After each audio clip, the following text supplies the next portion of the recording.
terminé en las calles de Medellín con mi hija en el hombro pidiendo plata, que eso es un buen gancho.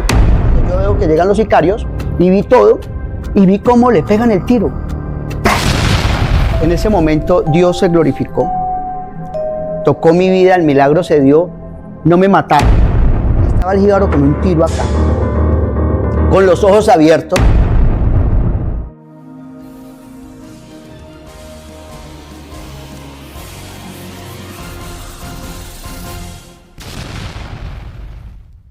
Al finalizar esta charla,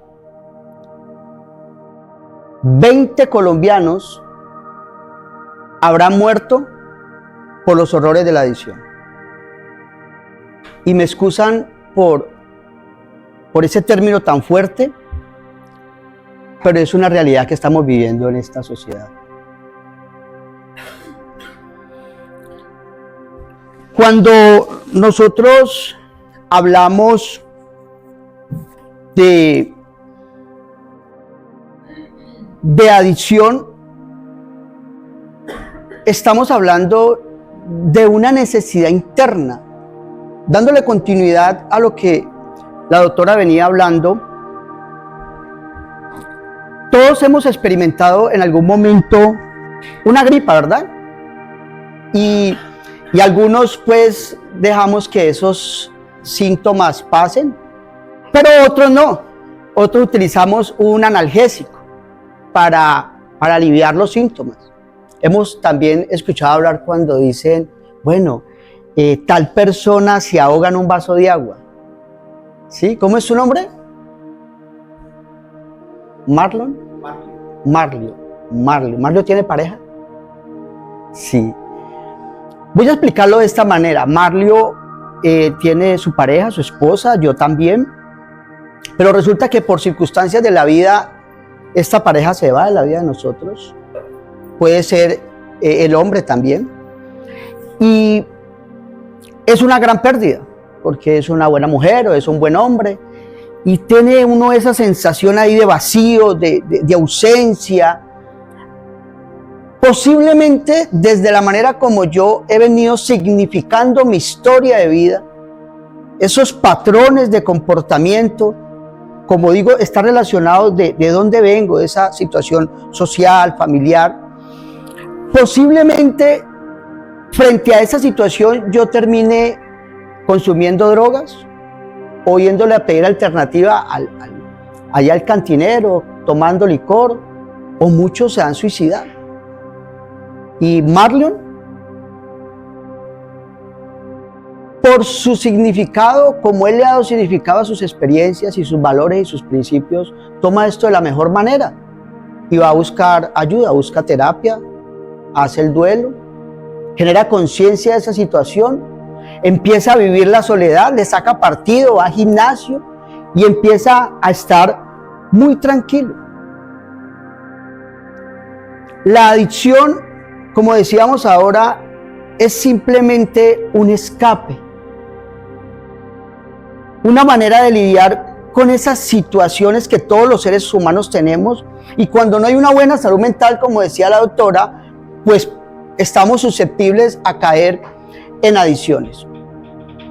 Vamos a hablar de adicción. Si ustedes me permiten, yo quiero utilizar una parábola para ilustrarnos cómo la adicción impacta en todas las esferas del ser humano. Permítanme relatarles la parábola del árbol y la hiedra. Había una vez un árbol fuerte y frondoso en medio de un bosque. Sus raíces eran profundas, sus ramas daban sombra y sus frutos alimentaban a todo el que se acercaba.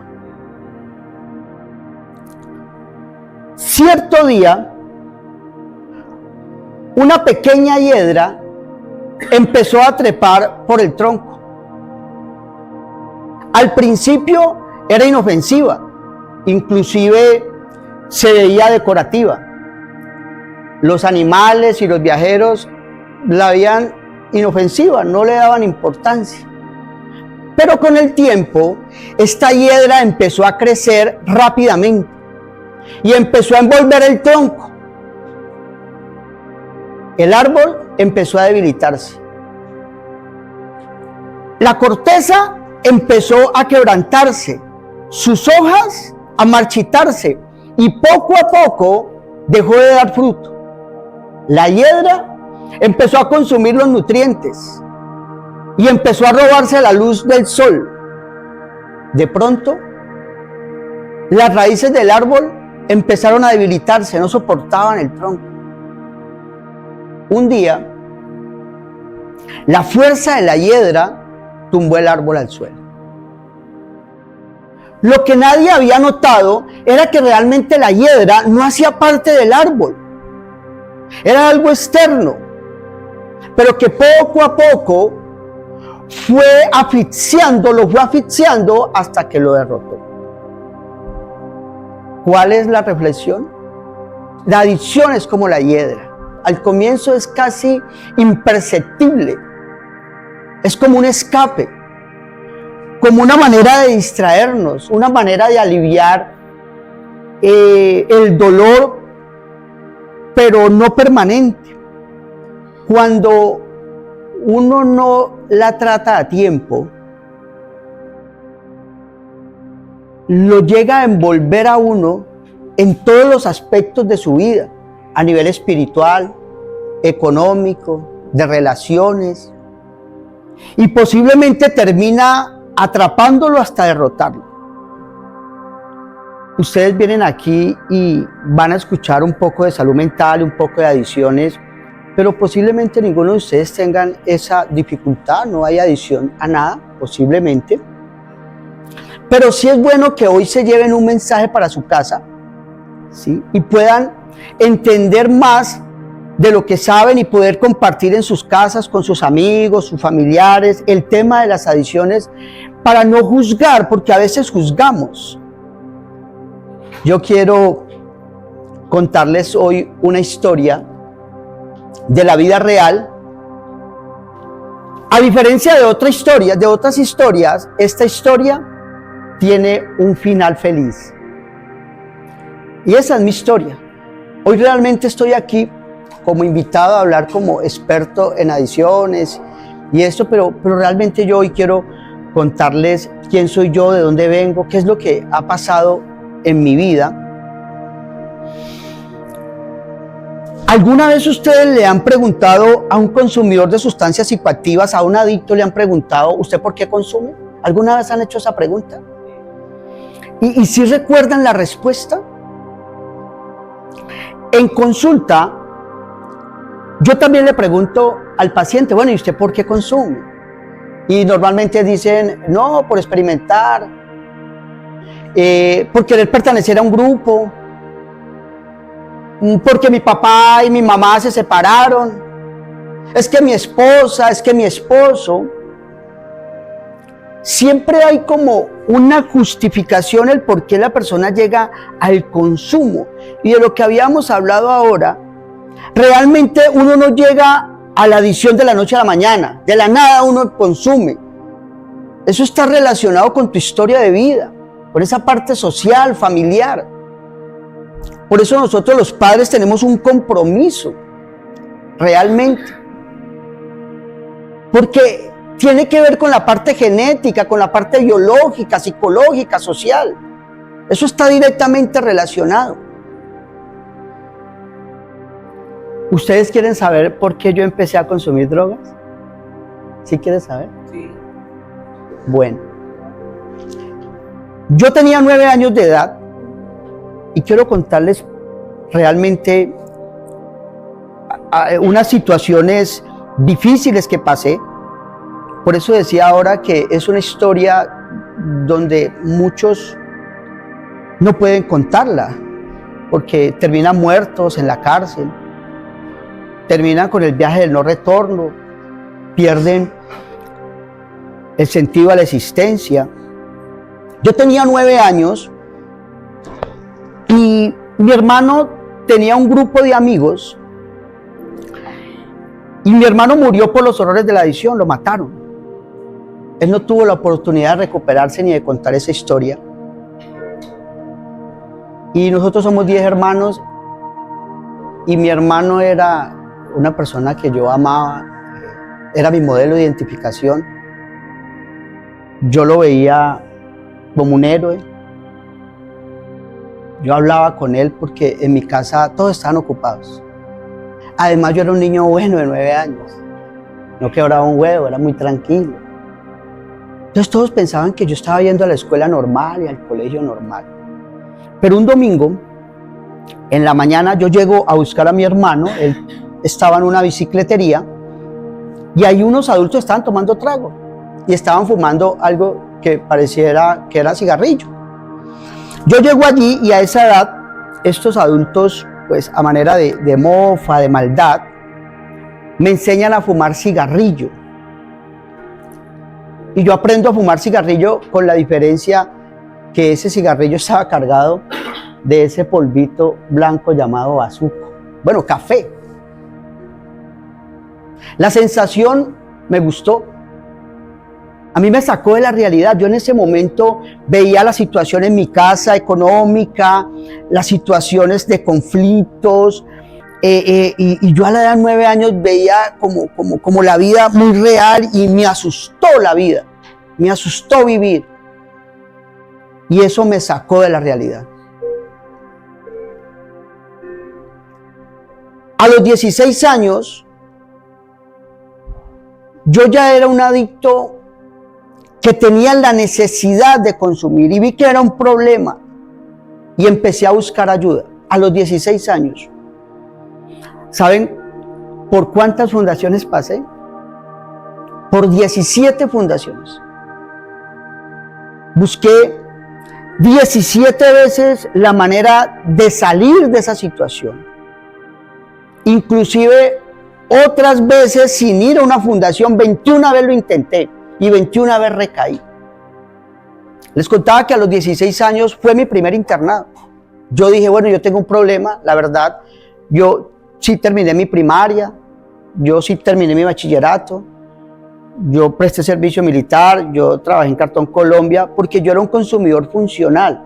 Y a los 16 años yo busqué ayuda, pero realmente no entendí, era tanta la dependencia que tenía hacia la sustancia, que yo terminé siendo un consumidor crónico, porque la adicción tiene unas etapas.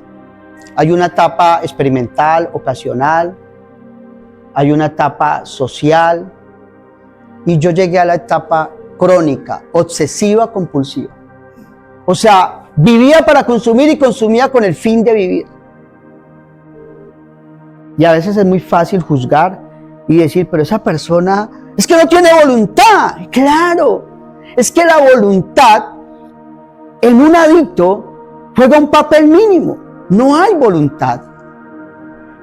Y es porque ya hay una dependencia, ya hay una necesidad. Les estaba contando que a la edad de 9 años yo sentí ese éxtasis. Me sacó de la realidad. Pero sí es un círculo engañoso, porque después de ese éxtasis, ¿qué entró? La depresión. Después de esa euforia que viene,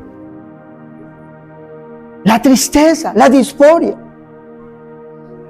Empieza esa crisis existencial, y por eso es que necesito volver a sentir lo mismo y volver a sentir lo mismo, y me quedo allí con esa necesidad. Pero a los 9 años yo sentí eso tan chévere, tan bacán.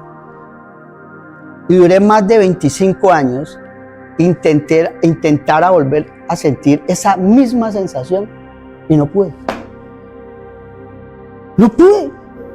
Inclusive ya había sucedido algo, yo sentía dolor por consumir, porque a veces yo consumía llorando, sabiendo que había perdido mi hogar, había perdido mi familia, los valores, los principios, la ética, que esto me había hecho mucho daño, pero había una necesidad, porque ya no era ni siquiera sentir el placer, sino que era aliviar el dolor que me había generado el consumo de tantos años.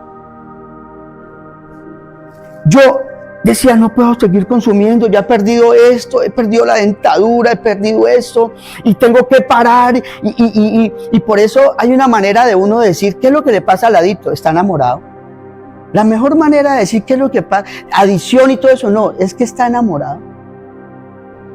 Es que uno enamorado, uno hace lo que sea.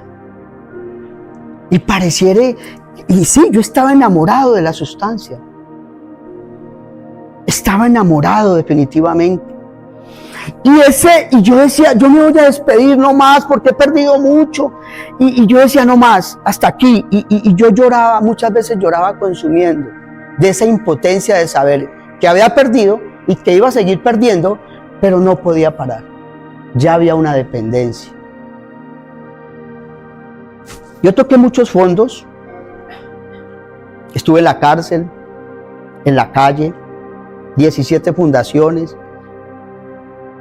No pude parar, aún con mi profundo deseo de cambio. Ya había un daño allí, ya había una necesidad, ya había una dependencia y además una tolerancia. Y la tolerancia está relacionada a que esa dosis que usé para sentirme chévere, ya esa misma dosis no me hacía sentir ese mismo chévere, ese mismo placer, sino que tenía que usar una dosis más alta para poder sentir el mismo placer. Dentro de la historia de mi consumo, quiero contarles algo doloroso, pero ahorita que yo la veo aquí sentada, en Cali yo me volví un delincuente en Cali, empecé a hacer daño, pero en esa necesidad de cambiar hice muchas cosas. Yo fui a una iglesia y ahí estuve, pero finalmente volví a recaer. Entonces yo vi a una chica y yo dije, esta es la solución, si me caso mi vida va a cambiar, y me casé y tampoco, y dije, bueno, entonces ahora sí, un hijo, yo creo que un hijo va a cambiar la historia de mi vida. Y tenía 3 meses de embarazo y volví a recaer. Una cosa tremenda. El tema es que me voy de Cali porque me metí en un problema y mi pareja, ya con la niña, me dice, yo le digo, vámonos para Medellín porque allá ciudad nueva, vida nueva, y esta vez sí, allá sí. Nos vamos para Medellín y me acuerdo tanto que le dije, bueno, y en Medellín mi vida va a cambiar. Yo definitivamente voy a hacer las cosas bien. Fue increíble, pero en la terminal de Cali compramos el tiquete para salir a Medellín. Con problemas, me estaban siguiendo, o sea, me iban a matar. Eso fue una cosa que salimos así, pero el adicto, el miedo le dura unas horas. Y mi esposa me decía, Freddy, cambia, llorando. Freddy, yo te amo. Tu hija te ama, te necesita. Freddy, cambia. Con lágrimas y no era posible cambiar. Terminé consumiendo a tal manera en Medellín nuevamente, recaer. De tal manera que un día, ella me decía, un día vas a llegar y no vamos a estar. Y yo decía, no, ella está enamorada de mí, ha bregado conmigo desde el embarazo, en Cali, en esto, se ha volteado y todo eso. No, ella no me va a dejar. Y una vez cree que uno está allí hasta que, porque así son las mujeres, ¿no? Las mujeres llega el momento en el que toman una decisión y nadie las mueve de allí. Y ella me decía, un día vas a llegar, y yo siempre llegaba y ahí estaba, pero sí un día llegué y no estaba.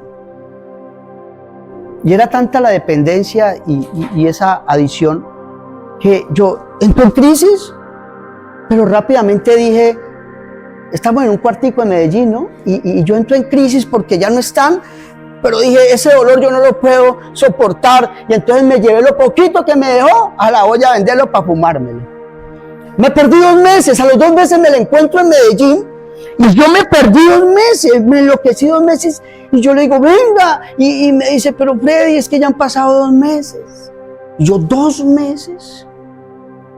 El punto es que ella me dijo, Freddy, la niña está mejor con usted. Mire el daño que causé en una chica, porque ella no consumía, pero yo la llevé a Lovaina, la llevé a Prado, la llevé a sus hoteles, y ella termina consumiendo. Y me dice, la niña va a estar mejor con usted, la niña lo ama. ¿Y sabe yo dónde vivía? En la calle. Yo eso no lo pude entender, o sea, ¿cómo así que la niña va a estar mejor conmigo? Pero yo quiero cambiar. Y yo dije, mi hija me va a servir. Y mire la adicción tan tremenda, lo complejo que es. En ese momento emocional, yo dije, yo voy a salir adelante. Y dije, el primer día con mi hija en la calle, yo dije, calle, no. Conseguí plata y la llevé a un buen restaurante y comimos. Y ella todavía tomaba leche, tetero. y busqué un hotel, un buen hotel. El segundo día ya un restaurante más económico, porque no me alcanzaba para la sustancia.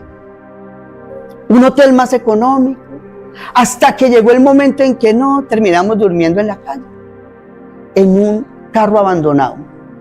Quiero contarles que esa incapacidad y esa impotencia por hacer algo, yo terminé en las calles de Medellín con mi hija en el hombro pidiendo plata, que eso es un buen gancho.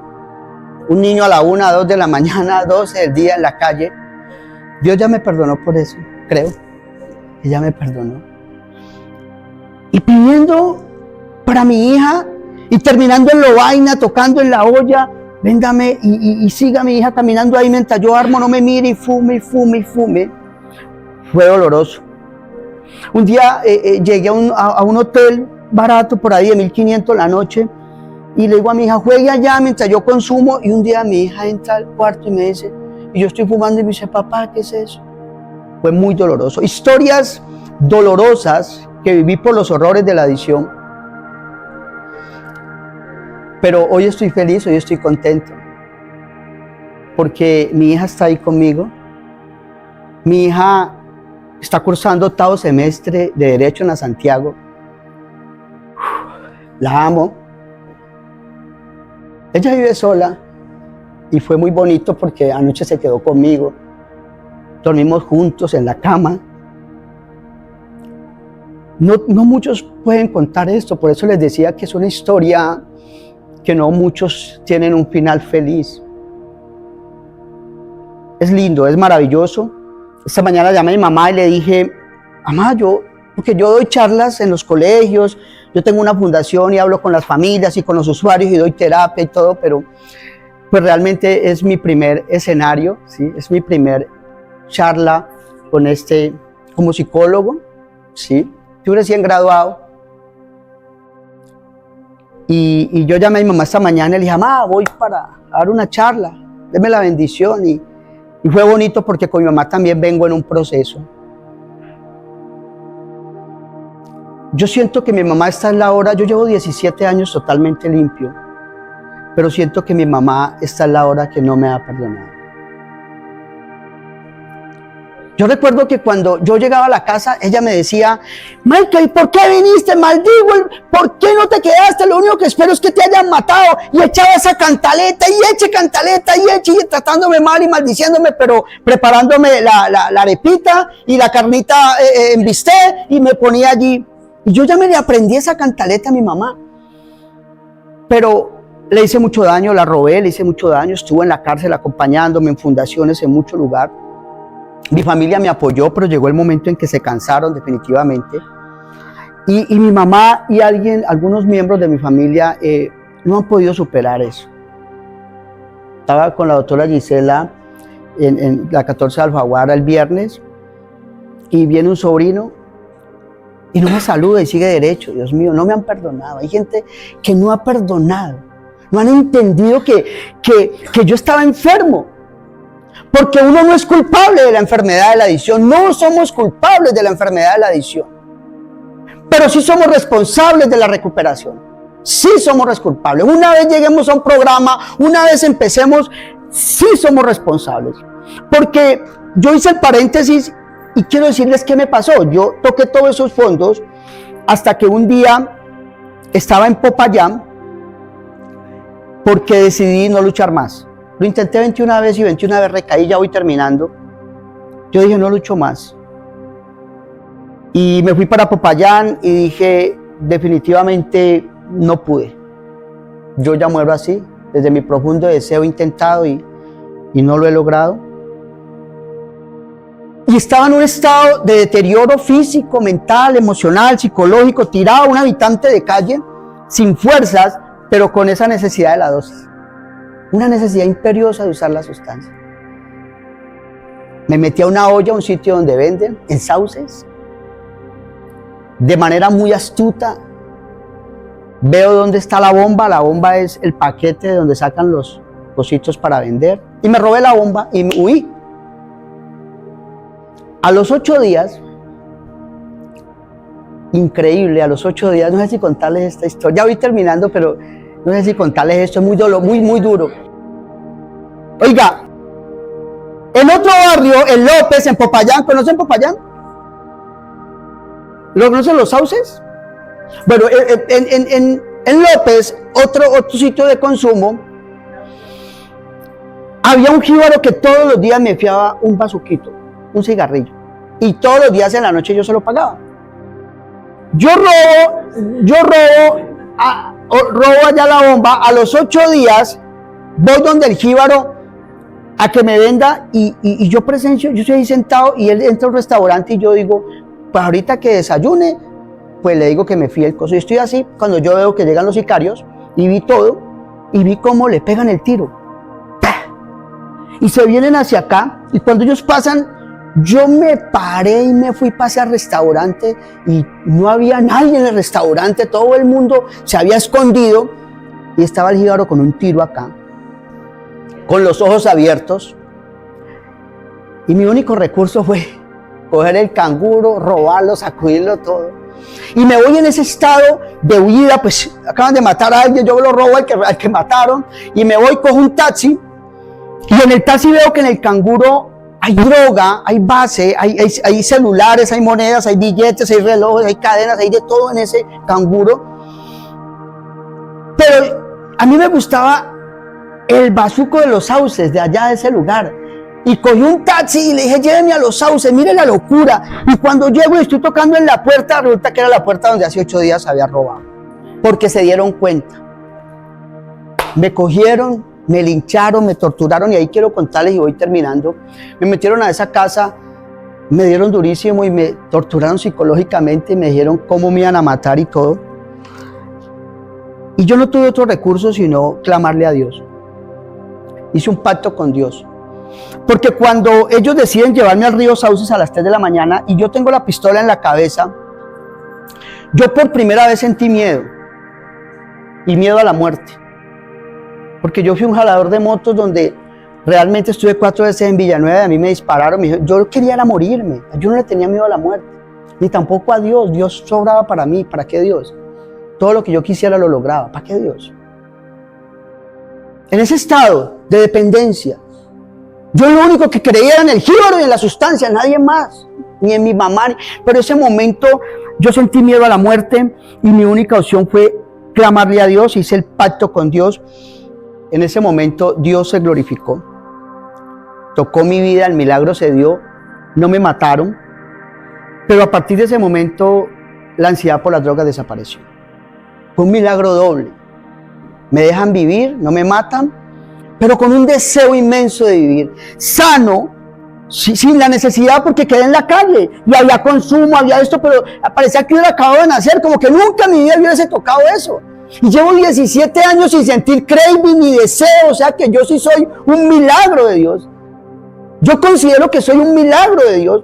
Y ese milagro Él no lo hizo para que yo fuera un mecánico de motos, porque soy mecánico de motos, ni para que yo hiciera otras cosas, sino para poder servir, para poder ayudar y poder mitigar ese impacto que genera un adicto en la sociedad y un adicto en casa. Y por eso Dios me puso el sentir después de rehabilitarme, porque yo ya no fui a una fundación para dejar el consumo porque estaba sano, pero ya nadie creía en mí, ni mi mamá, ni nadie. Cuando yo le dije, mamá, venga, ayúdeme, yo quiero bañarme, vestirme, quiero trabajar, quiero socializarme, y Dios me sanó, aleluya, me iban a llevar al psiquiátrico y ya no creía.